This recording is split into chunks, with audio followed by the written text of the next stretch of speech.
and we go back away. We've been at Johnson Park 40 years. Can you recall any of those early moments coming across here? I know Neil had a fair bit of involvement. Just a bit of what sort of went on at the time of crossing over and setting up our own home. Yeah, I do. I was fairly involved myself. They had a committee of 3 people. Actually, Imps and Ramblers were both shared the home ground at Le Mesurier Oval, and then they decided, I don't know who they were, but someone decided that they should have another oval in Murraybridge, separate identities, and that one club should move. So they had a common fund where they contributed. They raised money, Imps and Ramblers, and contributed to this common fund. And at the end of the day, they would toss the coin, and if you won or lost, if you won, you reserve the right to make the decision as to whether you go or don't go. And Ramblers never seemed to want to be committed to it very intensely, so Imps took it on their own to say, we're going. And from then on, they worked like hell, and we had a lot of working bees and a lot of voluntary stuff done, and I was on a committee of 3, Bryce Clark and the mayor at the time and the president of the football club, Sid Court, and myself were involved in this 3-man building committee. So I had a fair bit to do with it, and I remember getting a quote on the foundations from your uncle, Mr. French, I think, Bob French. Bob, yeah. Yeah. And we built the thing, and largely with voluntary labour, but they were good days, and we just created this thing out of nothing, and it was good. People loved it. And I think it's been a positive move ever since. A highlight that is in my mind very strongly is the opening of the club rooms here, which is 40 years ago. That was a terrific night. After all the hard work that was done here, and to come in, and there was probably nearly 1,000 people went through the club rooms on that night. That's certainly a highlight, but the biggest highlight is the 67 premiership win. Sure. Neil Roy, and we're just having a chat about the shift, and I believe you're secretary at the time, Neil. And can you recall us a meeting over there where Sid Court chaired the meeting, and what took place? I can remember that quite vividly because I was the secretary of the club at the time.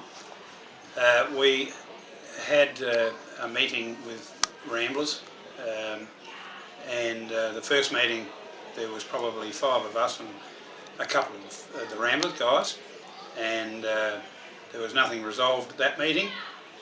We called another meeting to further discuss it, and Ramblers didn't turn up. So we postponed the meeting, and we called another meeting, and again Ramblers didn't turn up. And Sid Court, who was the president of the day and also the mayor of Murraybridge, and he moved a motion that we should apply to the council to develop Johnson Park as our home ground, and that's exactly what happened. So it was a big step, because we're going to walk away from Le Mesurier Oval and just hand it back to the Ramblers, but I think it was for the better anyway. And what about the building committee you mentioned? Rob was on. Yeah. What was his part in all that? Well, Rob did a magnificent job. Sid was the master, but Rob was the guy that ran around and organised all the equipment and all the labour and all that sort of thing. It was a hell of a big job, and it was just the members of the club that really got it together. And once we had decided to make the move, it was on and it was in full bore. And I doubt that our neighbours across there could have achieved what we've achieved. I do remember seeing a photo of a pageant float where we promoted the building of the building with Besser blocks on the back and went down to the pageant float. Yes, that's correct.